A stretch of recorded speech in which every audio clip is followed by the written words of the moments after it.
Welcome back to Hannity. It is a shocking story out of Texas where the city of Houston has issued subpoenas demanding that a group of pastors turn over their sermons as part of a battle to enforce an equal rights ordinance in the city. Now, ministers who failed to comply with the subpoena could be held in contempt of court. Now, we reached out to the Houston's mayor's office. We received the following statement saying in part, quote, well, the mayor agrees with those who are concerned about the city legal department subpoenas for pastor sermons. The statement continues, quote, neither the mayor nor city attorney David Feldman were aware the subpoenas had been issued until yesterday. Both agree the original documents were overly broad. Now, the city will move to narrow the scope during an upcoming court hearing. Here to detail their fight for the First Amendment is the Grace Church co-founder, Pastor Steve Riggle, and from the Alliance Defending Freedom, Eric Stanley is with us. Pastor, we'll start with you. Did you get one of the letters? Subpoenas? I did. Yes, I did. What did it say? Well, it wanted my sermons and emails and texts and anything that had been said about the Equal Rights Ordinance or homosexuality, or including Mayor Parker, if I'd ever said anything about her. All right, communication with the congregation, wanted any of that. What I have read is that, I guess this is the first openly gay mayor of the city, correct? Yes. Okay, and that they passed an ordinance where men can use the ladies' rooms and ladies can use the men's rooms, correct? Well, they passed an ordinance that has to do with public accommodations, gender identity, and gender expression, which basically mean that however you express yourself, it doesn't matter biologically what you are, that's what you are on that day. So in other words, and that would mean, as I'm interpreting it here, that men could use the women's room and women could use the men's rooms, etc.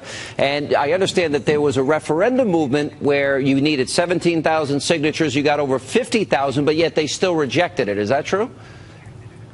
We had a company conduct a poll in the city. 82% said they were not for this ordinance. We gave it to the council, to the mayor. They passed it anyway.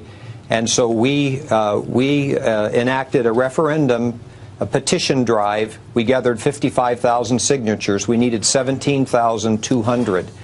Of those 55,000, the city secretary stopped counting a little over 19,000 because we had passed the threshold of acceptable signatures, and then the city attorney threw out more than 30,000 of the signatures. Okay, and Eric, you're with the Alliance for Defending Freedom. Your group is active in this. It would seem that this ordinance comes in direct conflict with a little amendment. It's called the First Amendment: freedom of speech, freedom of religion, freedom for redress of grievances. That's all in the First Amendment. Am I correct, sir? Oh, you're exactly right, Sean. I mean, this is an unprecedented attack on the First Amendment rights of pastors. The city of Houston has subpoenaed these 5 pastors. They're asking for 17 different categories of information, including text messages between their congregation members and the pastor, and including the pastor's sermons on issues like homosexuality, gender identity, or the mayor. And these have no relevance to whether there is enough signatures on the ballot to put this issue on the ballot. And in addition, as you noted, it violates the First Amendment rights of these pastors. Well, this is nothing more than political retribution. Yeah, well, it seems like that. Look, well, they're not backing off, in fact. Have we now gotten to the point where you must hold specific views on controversial issues, even if they contradict your faith? Is that where we're now headed? In other words, there are a lot of according to the city. Go ahead. Yeah. Well, according to the city of Houston, that's exactly what they say. They want to be the arbiters of what is right and wrong. And now they want to troll through pastors' sermons to determine if what they said was true or false. They don't get to make that determination. And contrary to the media reports, the city is not backing off. The mayor actually tweeted on her page that if the pastors were talking about this issue from the pulpit, their sermons are fair game.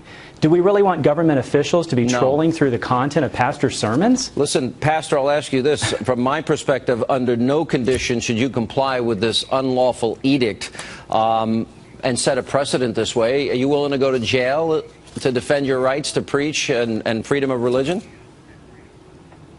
Well, I'm very willing for the mayor and the city attorney to have all of my sermons. If they'll agree to read them, I would give them to them, but I'm not willing to hand them over because the state has demanded that I do that. And that's why we have Alliance Defending Freedom involved in this. And I'll tell you this, with all due respect, there's no one that knows the mayor or the city attorney who would believe that they did not know about those subpoenas until yesterday. Well, if you need it, I'll come and bail you guys out. I believe in freedom of religion, Okay. and regardless of what other pastors, I don't know if it's the same denomination, but I'd be glad to bail you guys out, and I may even bring you a cake with a file if you get sent to jail for preaching what you believe is your deeply held religious faith. All right? There's my promise. I'll bail you guys out. Thank you. All right, thank you both. And coming up.